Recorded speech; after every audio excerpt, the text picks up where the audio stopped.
Hello, it's the Great Canadian Bagel here, coming to you with the next update to the Ontario Provincial Election series.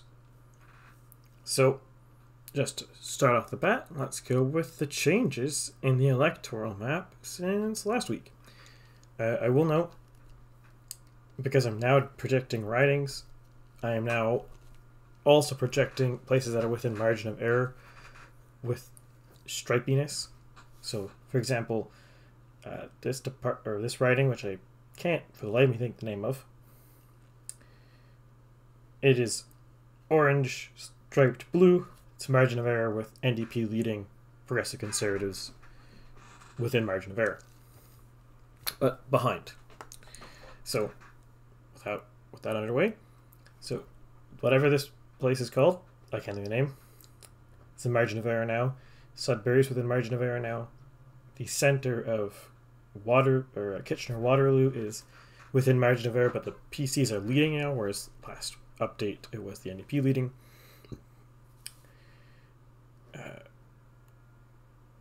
This part of Hamilton, can't think of the name of it. Forgive me, Ontarians, I will get better at writing names as time goes on. This one is now within margin of error for the NDP. This one's now within margin of error. I think this is Hamilton East. Is now within margin of error for the Progressive Conservatives, and these two ridings in Toronto, which I can't think of the name of them, are both within margin of error of the Progressive Conservatives now. Oh, and most importantly, because this one is basically unseeable because of the color choices I've made, that I don't feel like changing because I can't think of a better version of this, Ottawa Centre is within margin of error with the NDP trailing. Now, there's been a couple of ridings where the dominant vote shares slightly decreased a bit. This one, which for the life of me again can't think the name of it, and this one, which I also can't for the life of me think the name of it. There's too many of these. Have fewer ridings, just have one. There you go. But dumb jokes aside, that is the superficial changes that have happened. Seat-wise, there's been a net change of 1 seat to the Progressive Conservatives from the NDP, being this one. Vote share-wise, the NDP has lost about 0.8, and the Liberals have slightly gained a bit. The Greens have lost about a point, and the PCs have gained about 0.7. So where does this put this race? Well, as I said in the previous video, this is really Doug Ford's race to lose right now. The opposition parties are extremely split. And at least at this point in the campaign, there does not seem to be any meaningful consolidation, and there would have to be a lot of consolidation for this to matter. Without being able to break off, if we assume Ford manages to keep his entire coalition as of currently together into election day, it would basically require either the Liberals or the NDP to completely absorb the other one. And if not, it would require Ford's coalition to shatter. So essentially, Ford's loss conditions here are the complete consolidation of his opposition into one party, or his party breaks. The opposition consolidating to one party is pretty difficult or unthinkable, because it never has. I don't think the Ontario Liberals have ever reliably gotten more than 40%. And if they even got 40%, considering the concentration of their vote in places like Toronto and Ottawa, it's doubtful that they could even win the election. Now, it's possible, because of first past the post reasons, that might force a minority government, which the NDP could hold confidence in, that could create an NDP Liberal minority government. I haven't cracked out the math on that. That might be a possible outcome. But if, as I'll go into in a minute, if I look at, we go to the regional numbers, that seems like it's probably unlikely, but we'll get to that in a moment.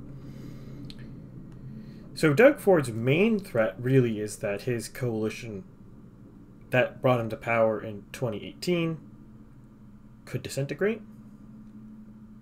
And a lot of the actions he's been taking this year are basically formulated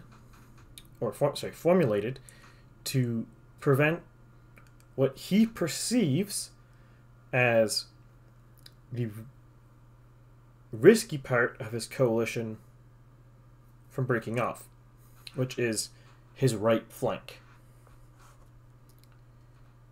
Now, it's not the only part of his base. Like, he's doing particular pulse, like, I'm going to say essentially handouts to different areas. I can't think of the part of the GTA, but one part of the GTA recently, he just removed toll roads. Small things, but essentially handouts to local areas to buy favor for the government in power. It's not my favorite thing that parties do, but they all do it, so that is just how it be. Just how it be. He also seems trying to keep his right flank in check. The most obvious example to me of that, while also not trying to alienate his center flank, was how he dealt with the Freedom Convoy protest. Now, when there was an actual blockade blocking a railway or the major bridge in Windsor, down here, he acted quickly on something. He acted quickly to do something about it, because in that case, he's afraid that his center flank was going to desert. Flip side, places like Ottawa, where the protest was really much less impactful, he kept his hands off and claimed it was just local jurisdiction. Now, you can argue, quite reasonably, that it was in fact just entirely local jurisdiction, and that he shouldn't have intervened, but a lot of people wanted him to directly intervene, and he resisted that. And my analysis on this is the motivation for his resistance wasn't strictly that he shouldn't intervene. It was entirely that he doesn't need to intervene. And intervening, in that case, since he doesn't need to do it, only served to alienate his right flank, because most quote-unquote hardcore conservatives in Canada generally supported the Freedom Convoy protest, at least the one in Ottawa. So it is a risky move for him to proactively do something about it. Now, that is not the only thing he's doing. The other big thing is he is firmly trying to ease restrictions, at least as far as I can tell. There is a bunch of push to have restrictions go back up right now because of whatever number wave we want to count it at now, what is the 5th, 6th, whatever. He's staunchly resisting that. And now, there's more than just this motivation. There's plenty of others I could speculate. But to me, the most relevant one, and keep in mind, any decision that anyone makes, any leader makes, is going to have more than one facet to it. It's not... The leaders don't just make a decision because of one thing. They generally make it because of a lot of things. But I think one of the most impactful of these things is the right flank of his party is strongly against the COVID measures, particularly the more harsh and mandatory ones. So him easing them appeases that part of his faction and coalition and makes it easier to hold his party together. And this is particularly important because two of the splinter parties, the Ontario Party and the New Blue Party, regardless of whether they actually make any traction or not, which remains to be seen, But two of their reasons d'etre are the COVID restrictions.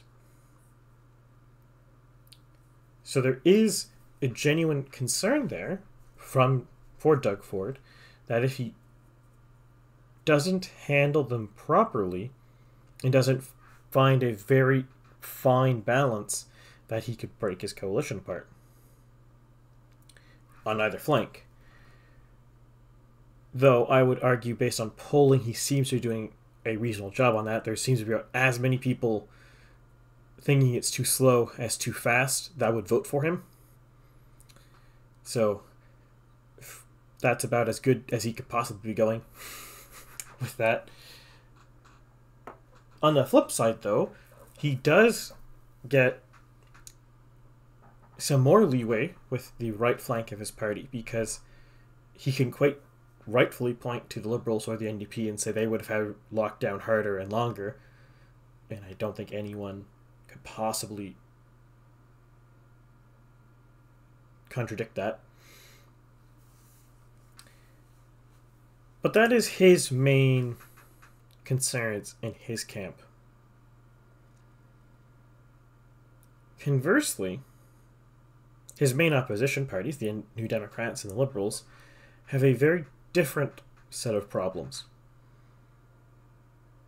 The NDP, their principal problem, when it's always been their principal problem, is they have to convince voters that not only can they win, but that their government is actually good.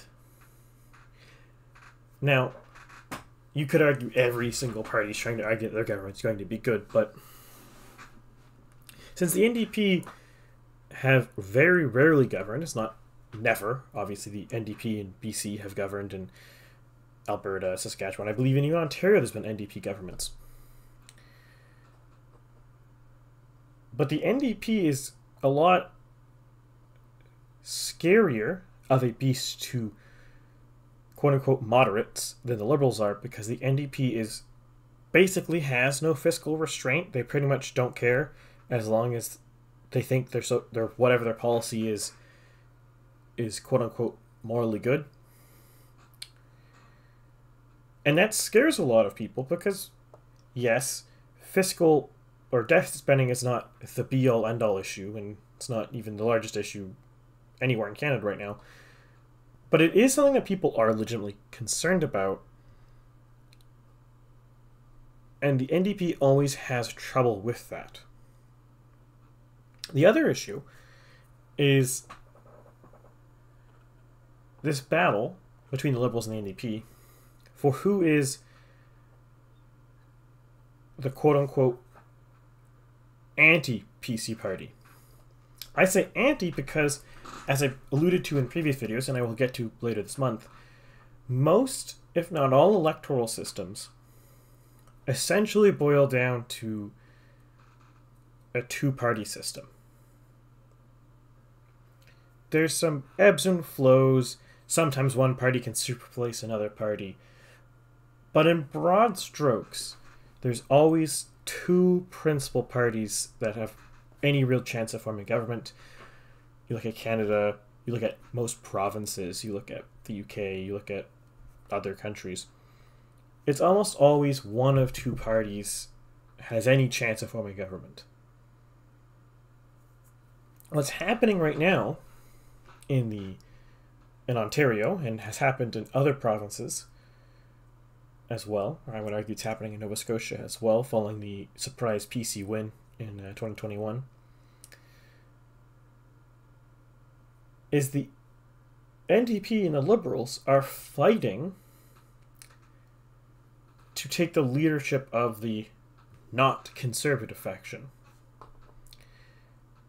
And this bodes a big problem for both parties, because there is a particular type of voter, I cannot tell you how many this voter is, but a very particular type of voter who is the quote-unquote anything but conservative voter. This type of voter doesn't actually care about the difference between the Liberals and the NDP. It doesn't matter to them. All that matters is that they're not the Conservative Party, or in this case, the Progressive Conservative Party. But this kind of voting logic has a deep critical flaw when you're talking about vote split that is this hard. Because it's not clear at any point in the entire election, other than a few particular areas, who you would actually vote for if your voting paradigm is anyone but conservative. For example, let's look at Brampton. Who do you vote for?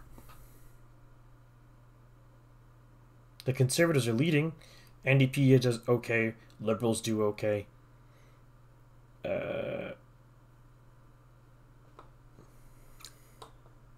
Oh, turns out there is no clear choice. So, again, I do not know how much of this type of voter there is. I would wager it is actually quite significant, because you see in the 2018 Ontario election, the NDP got about 34% of the vote. But in the previous election, I believe it was the Liberals got like 42%. So there is a meaningful amount of voters who will vote either party. But the problem is, when both parties are equally strong, the strategic voting logic doesn't work. And this is the danger of first past the post. But arguably, many electoral systems have this. It's just different areas that this affects. For example, your most typical mixed member proportional system has a vote threshold cutoff of 5%. If you get below 5%, your votes don't count. So the same logic does apply there. It's just a bit more marginal. But it still does matter. As you can end up getting quite a few voters, like quite a large percent of the electorate who aren't actually voting anyone in.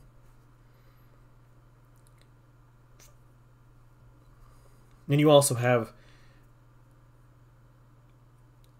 the strategic level logic of, well, there's two parties I like. Which one do I actually vote for? Again, not clear. Every system has this problem. It's perhaps more obvious in first past the post, but like most things, voting-wise, they're all more obvious in first past the post, because first past the post is an extremely simple system. So anyone who looks into it for any length of time has a very easy time understanding what's going on in a first past the post election. It's a very simple election. It's very simple, very obvious. But a lot of the forces that behave on first past the post do affect other elections in different ways. They're not the same. This is not to me tell you that first past the post is the best system, but it's not telling me it's the worst system. There's pros and cons to it, and I will get, again, later this month I'm going to get into this. I just have too many videos right now with the French election crunch going on. But later this month it will come up. I'll dive more deep into this, and it might actually be an entire sub-series depending on how long my talking points turn out to be for that. But again, focusing on Ontario here, it's extremely unclear to me right now which party the Liberals of NDP will go forward. Now, you could argue there's campaign, there's debates. Yes, those could matter. But barring a really bad performance, it's going to be very difficult to see where it changes. So, it really does look like, because of this split, and because of Doug Ford's somewhat dominant position, and because the electorate in Ontario provincially tends to vote the opposite of how they do federally, but also seems to be sliding ever so slightly to the right,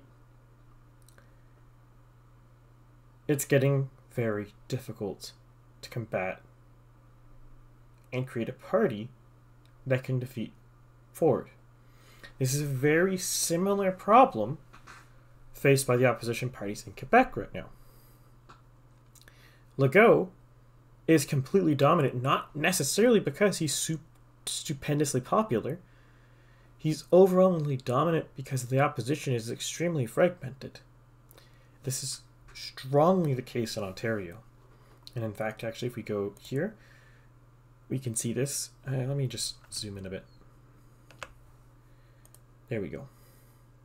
So you'll note that these numbers are slightly off, the numbers on the screen. That's just because of different levels of rounding. These are truncated rounded values from the model, so they create a truncated rounded number here, whereas this is the output number with 1 decimal place of rounding, but these have much more rounding involved, so the numbers are going to be slightly different. So we look here, and what's obvious is, well, there's about 4 pools of parties that are essentially irrelevant. The Greens are only relevant because they apparently have a good amount of support in Guelph in particular, but otherwise they're completely irrelevant. But these 4 groups, assuming they stay hold, have bottled up about 13% of the vote. Closer to 12. About 12% of the vote share is already locked away here. I cannot tell you the exact percentage, but there are a certain amount of hardcore NDPers and hardcore liberals who will only vote for their party, at least right now. In a hypothetical world where the NDP or the Liberals basically died, they would have to change, obviously. Well, not necessarily, obviously, they could stop, cease to vote, but presumably they would change. So, I think in a generous estimation, assuming Doug Ford doesn't lose support, and assuming these smaller fringe parties don't die and fade out, the Liberals or the NDP would have to completely cannibalize their other party to win. Which goes back to what I've been saying so far in the series. This election is Doug Ford's to lose. He has all of the right markers going towards him. There's a federal Liberal government, which has a very high disapproval rating. Again, disapproval ratings don't really matter in Canadian politics, but it does matter sort of in regards to provincial politics, because most provinces tend to vote anti the feds, with the exception of the Prairie province, where they just kind of do their own thing.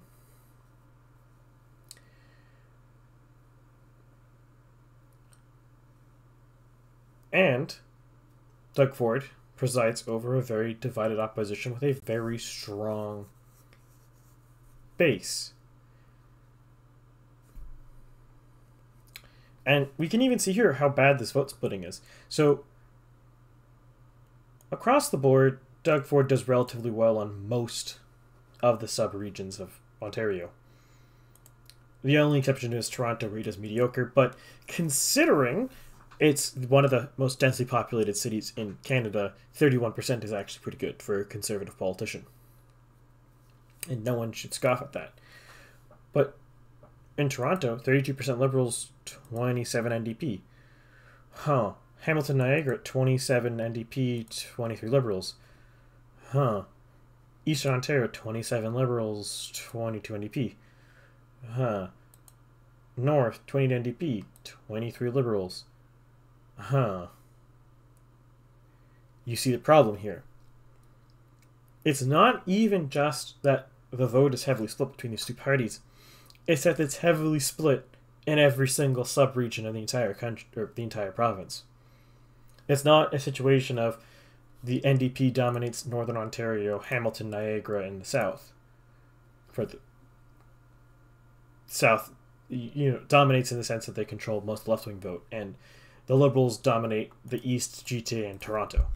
It's not even like that. If it was like that, if their voting was actually that siloed, there wouldn't be this dilemma among the left-wing parties in Ontario on the election strategy.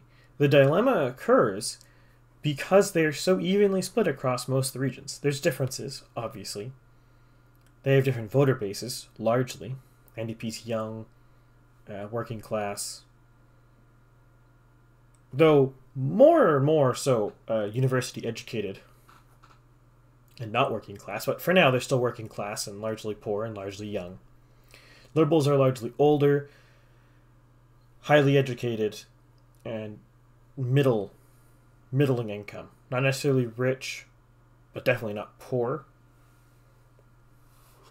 Those are the general broad trends. Both parties do much better with women than men, though arguably that's probably just because the PCs just dominate the male demographic. So where does it leave us? Well, Doug Ford is probably going to win by default right now, but that said, it should not be taken as gospel. There was another election quite recently that looked like one party was going to win by default because the opposition parties were heavily split. But it turned out there was quite a bit of polling error, and one of the opposition parties actually just walked away with a majority government. Yes, I'm referring to the Nova Scotia election in August last year. And that is always something that has to be considered. Now, I think it's a less likelihood in Ontario because there's a lot more polling in Ontario. And I would also argue, as someone who watches polling for a hobby, doesn't sound as convincing as when you say for a living, but I currently do not make money off of this. One day, maybe. I just need to get more subscribers. Subscribe, by the way, if you're watching this far. I think it's unlikely that you're going to see a big upset polling-wise in Ontario. It's just the province is a lot bigger. There's a lot more polls going forward, so it's more likely going to be correct. That said, you should not scoff at it. Even in big elections with a lot of polling, you can have huge polling errors, which we're going to discuss on Thursday about France. I think it's Thursday, maybe Friday. Later this week about France, the first round election. We're going to discuss when big polling error happens in a big election. So it's not unheard of. But barring a big polling miss, or barring the collapse of one of the NDP or the Liberals, or possibly Doug Ford himself, this election looks like it's going to be a complete breeze. And in fact, my model doesn't project turnout because Canadian polls do not even pretend to give you turnout numbers. But I would bet that the turnout in this election in Ontario is going to be very depressed.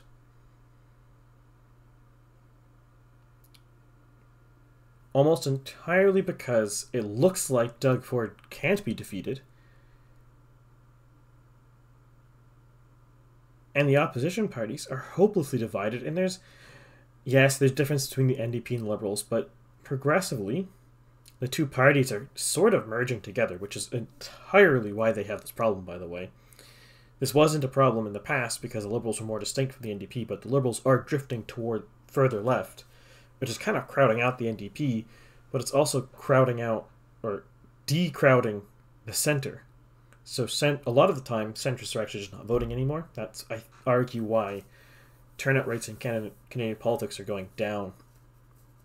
The right is drifting to the right and left is drifting to the left, and the center is just being abandoned completely. But overall, this election seems like it's going to be a breeze. Maybe the Ontario opposition parties could pull a win here. But right now, the numbers are going in the other direction. Doug Ford's actually gaining ground provincially. So, I'll end that here. But we'll have to see going forward. But I'm not optimistic for the opposition in Ontario. That said, if you liked the video, please like, share, subscribe, do YouTube things, ring some bells, put comments. Do you think the opposition parties in Ontario can unify together? start unifying. Can they, one of them, absorb the opposition to Doug Ford and create an actual opponent? Will Doug Ford just explode on campaign? Not the man himself, but his coalition. Though if the man himself did explode, that would be quite shocking. I think that would be very concerning. Politicians shouldn't explode. You can take that. Wrote that. Politicians shouldn't explode. A Great Canadian Bagel, 2022. With that said, though, I will bid you adieu, and I hope to see you next time. And, as always, have a lovely week.